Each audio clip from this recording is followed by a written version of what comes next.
La deuxième leçon que nous apprend la mort de Thomas Sankara est que le courage sans stratégie peut devenir un danger. Thomas Sankara n'avait pas peur, vous savez.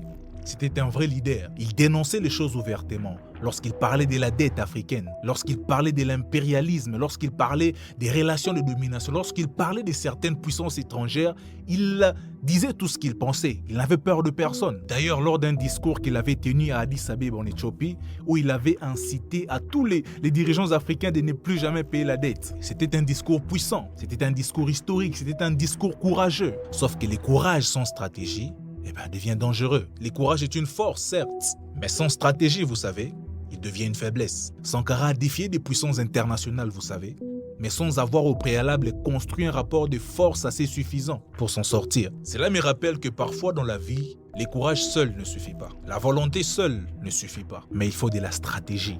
Il faut du timing, comme Robert Greene le démontre dans les 48 lois du pouvoir, où il dit il faut savoir maîtriser l'art du timing. C'est bien d'être courageux, c'est bien d'avoir la volonté, c'est bien d'être déterminé, c'est bien de dénoncer, mais il faut rajouter à cela la stratégie, l'art du timing, l'art de savoir quel moment frapper et à quel moment battre retraite. C'est très important.